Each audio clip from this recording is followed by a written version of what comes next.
Hey everybody, you're watching the Christiana 321. I am the Christiana, and we're back in front of the Christmas tree, but this is actually a bookish vlog, if you couldn't tell from the title. So I believe this will be day 4 of Vlogmas. Wow, look at me, I already did day 4. Actually, I've got several videos uploaded. So we are actually still in November as I'm filming this, because I need to get ahead. I've got a busy rest of the year, honestly. So I'm trying to get ahead and stay ahead so I can actually do 24 videos of Vlogmas. Whew, that is a long intro. Also, this is getting kind of warm. I got this like big cozy off-brand Udi. It's got strawberries on it. It's so cozy, except I've been cooking and so now it's quite warm. Anyway, I will have to go in the middle of this to move the thing in the oven. You wanna know what I'm making? I'll show you. Alright, all of that, man. Long intro to say we are doing the end of the year book tag. Now, I always thought that this was something that you would do in November, early December, getting ready for the end of the year. But then I read the questions, and at least this version of it, there's one about autumn, so I think maybe I should have done this back in September. Anyway, this version of the tag was created by Ariel Bissett. I watched her videos a long time ago, but I haven't for a while. Anyway, let's get into it.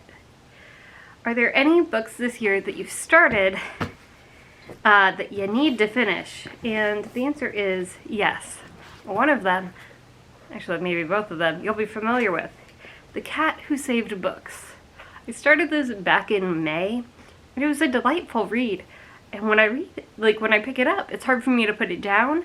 But I just keep forgetting to pick it back up, and I'm not sure why. I don't know what the hesitation is. But it is charming and I love it, and I'm hoping actually to finish it this month, but that's in 2 days. So we'll see if that happens. And then the other one is Future Proof: 9 Rules for Humans in the Age of Automation. It's all about like how to like go into this world of AI and ChatGPT and the Bard and all of the other fun, cool AI things, and all of the jobs getting automated, and doing that ethically and being mindful about it, and your place in the future. As a lot of jobs are being automated, what does that look like? What jobs can't be automated? What jobs are going to be created through automation? It's very interesting. I'm only that far into it, so maybe like a fifth, a quarter, I'm not sure, because there's also a lot of notes pages. So it's very interesting, and it's very relevant to my job, and I'm doing a lot of presentations on that kind of topic, so I should probably know what I'm talking about, especially because there are a lot of people in the audience who will already know elements of what I'm talking about. Alright, do you have an autumnal book to transition into the end of the year? I have a lot.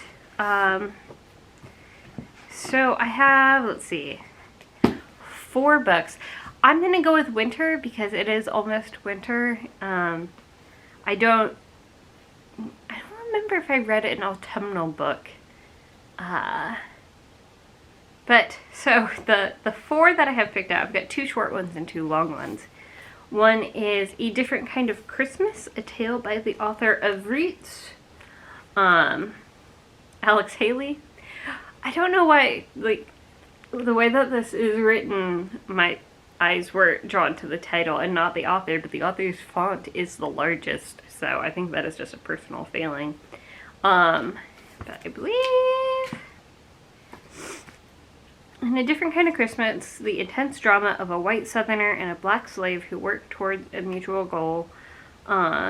Haley once again gives us a moving story of physical and moral courage and an unforgettable tale of spiritual regeneration. So a different kind of Christmas, dealing with racism and the American South. Sounds like fun! A lighthearted tale. Another lighthearted tale is Michael Perry, not that one, 40 Acres Deep, which, if depending on which of my videos you've seen, you may remember I got because I was going to try and do the 7 books in 7 days challenge again in the second half of the year. And it was a short, wintry kind of book. When Farmer Harold wakes to find his wife dead beside him in bed and snow threatening to crush the last life from his dwindling farm, he takes drastic steps towards a fresh start. Oh, gotta move my dinner around.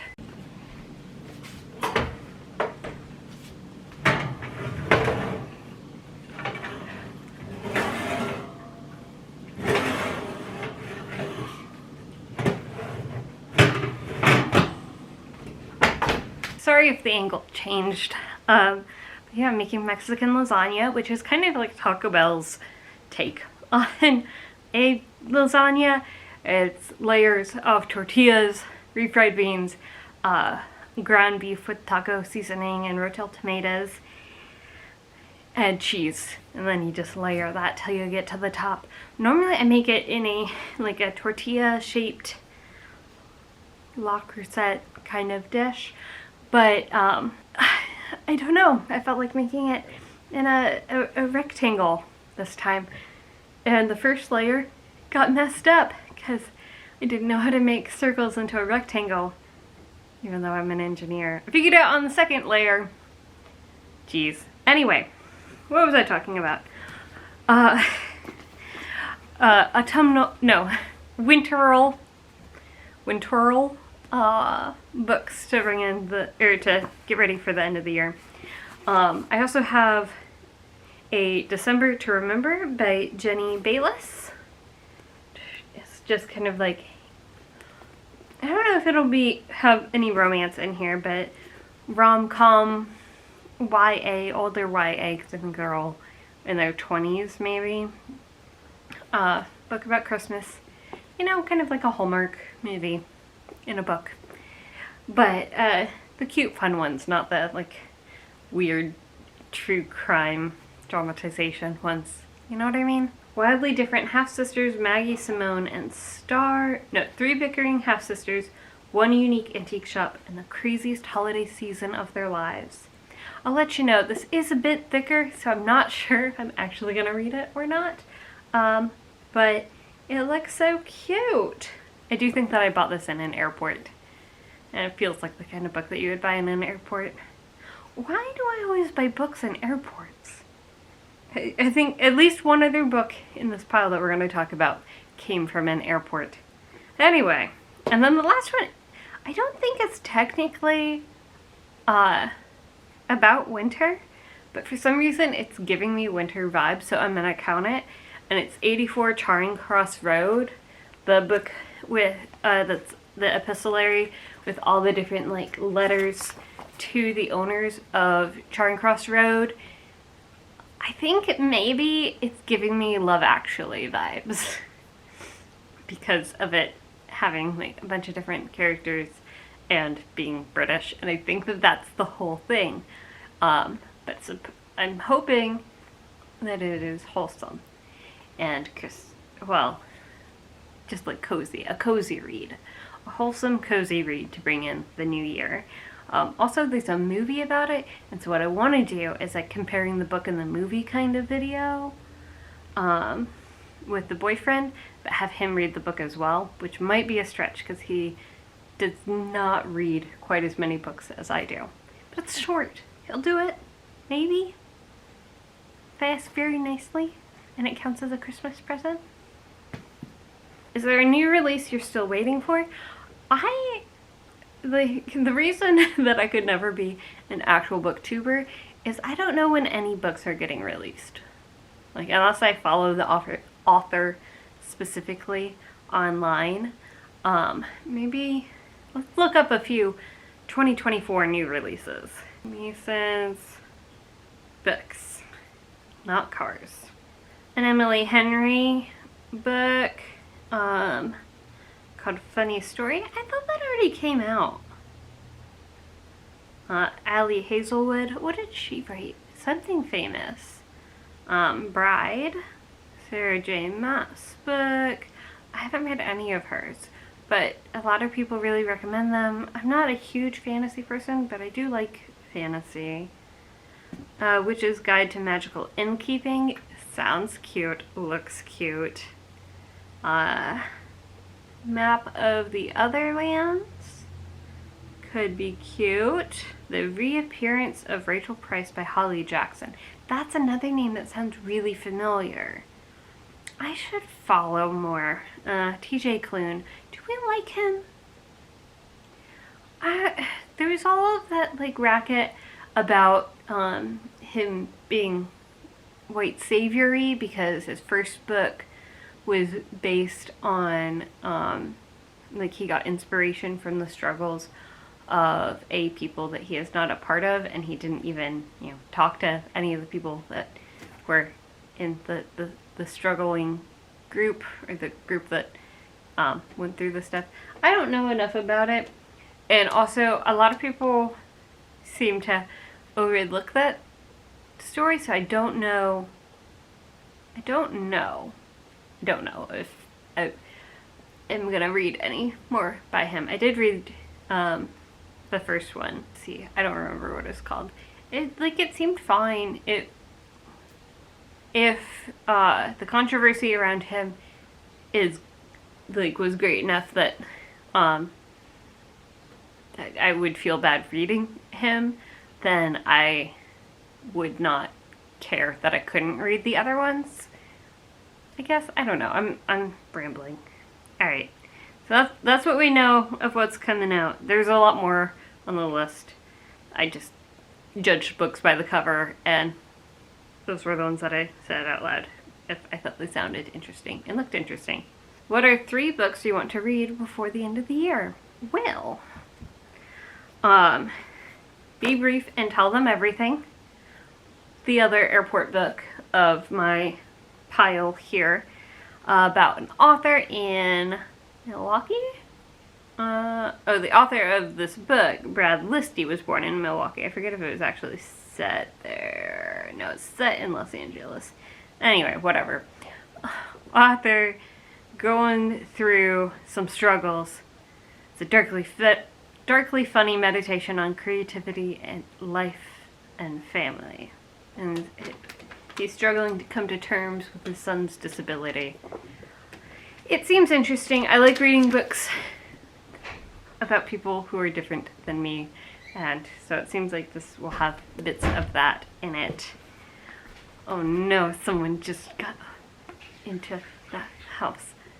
The next book that I want to read before the end of the year is another thick one, so I don't know if I'm actually gonna attempt this, but it's so cute and I want to. Is The Only Purple House in Town, which you might remember from my Little Libraries in Green Bay video.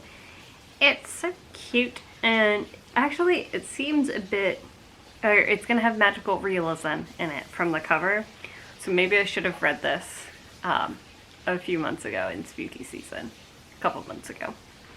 But it still looks really cute, and it's thick, but there's good like spacing on the page. Hopefully that wasn't any spoilers, so it shouldn't be too bad or too long to read that. And then this one I actually kind of need to read in the next week. It's called Love and Work by Marcus Buckingham. In a meeting, I am leading a discussion that I don't need this as background for the conversation, but I think that it will help because it is around some of the concepts in this book, and so I'd like to be coming from a place of knowledge, and I'm very excited to yeah, further that conversation and see how my colleagues, my teammates feel about it. It should be very good. I'm very excited. But it is thick and I have a very short amount of time to read it. So I'm gonna get to reading. Hey guys, so I'm editing and I realized I just completely skipped the last two questions. Question number, like whatever number I'm on. Is there a book that you think could surprise you and become your favorite of the year? Of the ones that I went through, I don't know. I feel like 84 Charing Cross or the Purple Town one, the only purple house in town, could be really good if I actually read them, which, you know, as we've discussed, may or may not happen. Also, I feel like putting a book in a video has kind of become a curse, where then it becomes like this one, where I just don't finish it. Or like some of the other books in this video that have appeared in previous videos have had that different kind of Christmas book for years now. Like I think before I came to Wisconsin, I didn't read it. Anyway. And then some others that have setting out that I think could be really good. We'll see if I actually read it. As Be Water, My Friend, the Teachings of Bruce Lee, written by his daughter, I believe. I read another book, I forget if it was by him or on his teachings again. Really good. And the other one is Happy at Work, How to Create a Happy, Engaging Workplace for Today and Tomorrow's Workforce. I am a sucker for a good organizational psychology type book, and I think that this one will fit the bill, especially if my team lets me keep doing these kind of talks. We'll see how this one, the one next month, December, so this month when you're watching this, how that one goes. And then the last question on the list is, have you started making reading plans for 2024? As I've mentioned, whenever I make plans and tell them to videos, a lot of times they don't happen. So just rewatch any of my previous videos where I talked about having plans for what I was going to read next, and those ones are probably still on my list. I will do another 7 books in 7 days challenge. I don't know what else I'll do, but yeah, I'm excited. Oh, I can see the book. Zen and the Martial Arts by Joe Hamas? I don't know, it's too far away.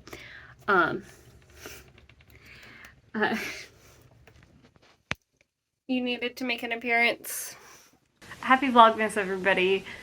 Tune in tomorrow for day 2 of our very exciting Universal Orlando, well, day 2 wasn't in Universal, but our very exciting Orlando Thanksgiving trip.